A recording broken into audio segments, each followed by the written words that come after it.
Hello दोस्तों, स्वागत है आपका आपके अपने यूट्यूब चैनल जिसका नाम है कहानी घर घर की में।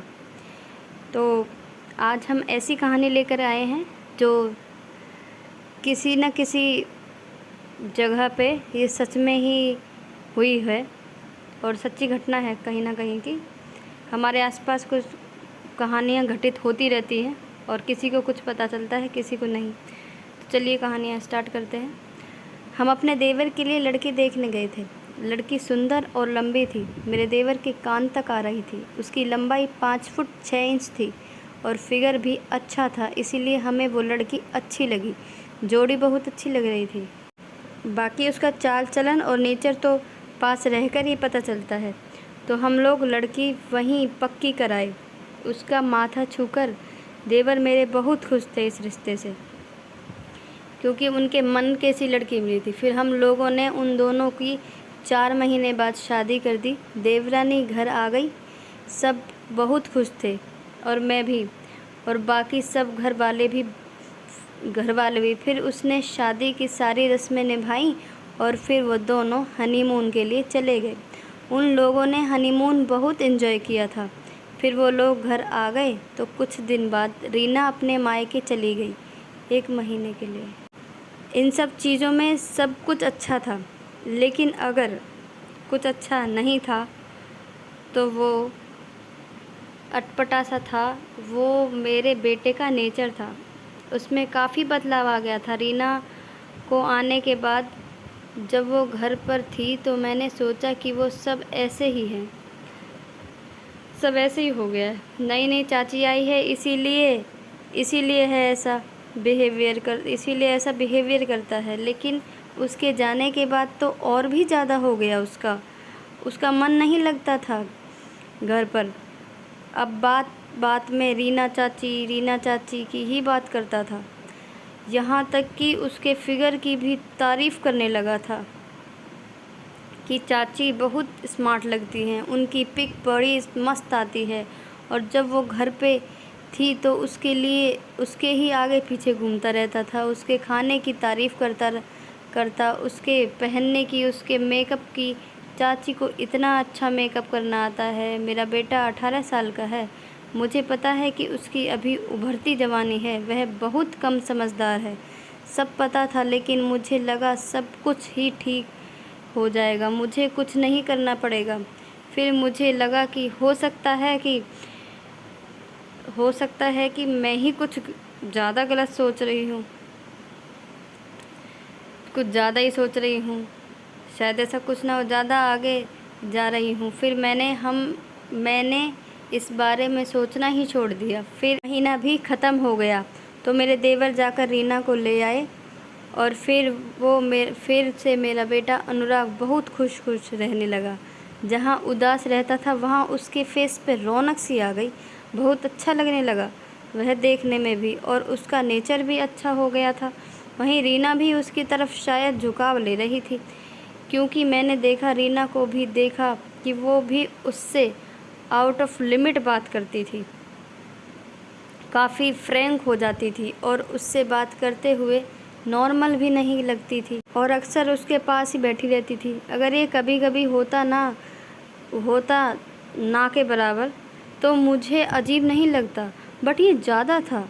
अब तो बात यहाँ तक की थी कि अगर वो दोनों कहीं घूमने भी जाते थे तो अनुराग को रीना साथ ले जाने की बात बोलती, लेकिन मैंने अनुराग को मना कर दिया था तो उसको मना नहीं कर पाया। फिर भी वो उसको मना नहीं कर पाया, लेकिन मैंने किसी की बात नहीं मानी और रोक लिया, उसको नहीं जाने दिया। उधर अनुराग बहुत बुरा मान गया। बोला, मम्मा आपने मुझे जाने क्यों नहीं दिया चाचा जी के साथ घूमने? मज़ा आता उन लोगों के साथ, कितना एंजॉय कर रहे होंगे वो लोग। मुझे ना गुस्सा आ रहा है आप पे। आपको क्या दिक्कत है? क्या दिक्कत थी आपको जाने से? क्यों नहीं जाने दिया मुझे? बताओ मम्मा, क्यों नहीं जाने दिया आपने? फिर मैंने कहा कि बेटा समझा कर बात को। उनकी अभी नई शादी हुई है तो उनको अकेले टाइम स्पेंड करने का मौका मिलना चाहिए ना पूरा। अब तुम बीच में जाओगे तो अच्छा लगेगा। फिर वो चुप हो गया। उनकी इन्हीं हरकतों को कुछ महीने गुजर गए, जैसे कि 8 महीने के लगभग। फिर मैंने एक दिन अनुराग को छत पे किसी से फ़ोन पे बात करते देखा, हंस के। तो मुझे लगा कि अनुराग किसी लड़की से बात कर रहा है। फिर मैं सीधा नीचे आ गई। आकर देखा तो रीना भी किसी से गलत तरीके से बात कर रही थी अपने कमरे में। उसके कपड़े लेकर गई थी कमरे में, जो मैं ऊपर से लेकर आई थी वो कपड़े लेकर गई थी। फिर जब मैंने उसे दूर से देखा, दूर से फ़ोन पर अनुराग या कोई और तो नहीं, यही सोच रही थी मैं दूर से उसे देखकर।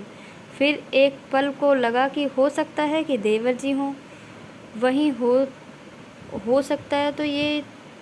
फिर मैं ये सोचकर उसके रूम में जाने लगी कि फिर मैंने गेट पे नॉक किया तो उसने एकदम पीछे मुड़कर देखा तो एक ही दम फ़ोन कट कर दिया। मुझे गड़बड़ लगी, बोली दीदी आप आओ, दीदी आप आ जाओ, अच्छा कपड़े लेके आई हो, लाओ। थैंक यू दीदी। मैंने कहा ओके कोई नहीं। कब आ रहे हैं देवर जी ऑफिस से?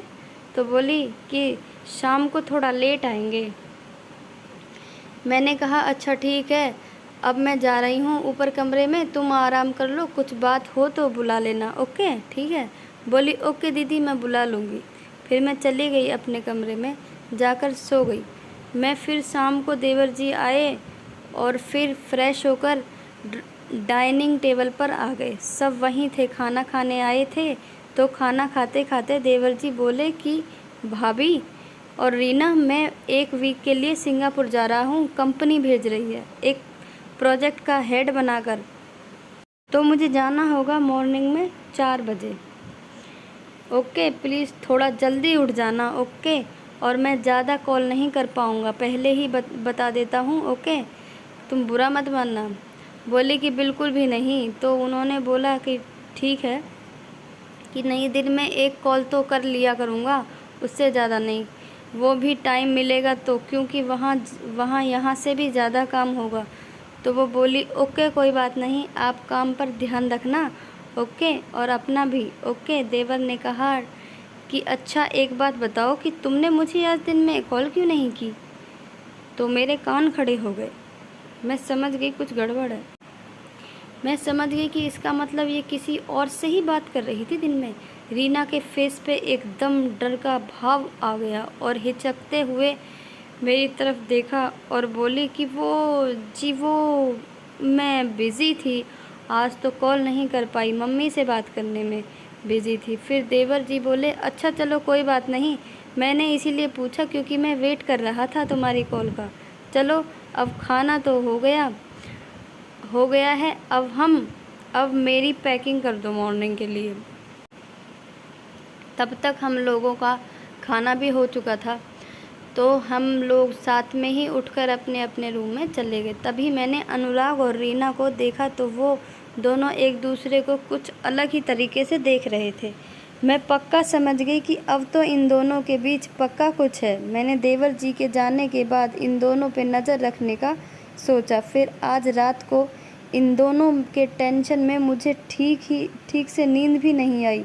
फिर सुबह हो गई रोज़ की तरह। आज भी मॉर्निंग नॉर्मल की तरह गुजरी, लेकिन देवर जी के बिना। हाँ, देवर जी जा चुके थे। फिर हम दोनों ने मिलकर काम ख़त्म किया। मैंने एक प्लान बनाया इन दोनों को रंगे हाथ पकड़ने का, क्योंकि बिना सबूत के बोलना मतलब अपने आप को गलत साबित करना। फिर मैंने प्लान बना लिया और रीना के पास गई मैं रेडी होकर, और उससे बोली कि रीना, मैं अपनी दोस्त के यहाँ जा रही हूँ, कल वापस आऊँगी, तुम ख्याल रखना। वो बोली ओके दीदी, आप बेफ़िक्र होकर जाओ, मैं सब संभाल लूँगी, और बड़ी खुश हुई।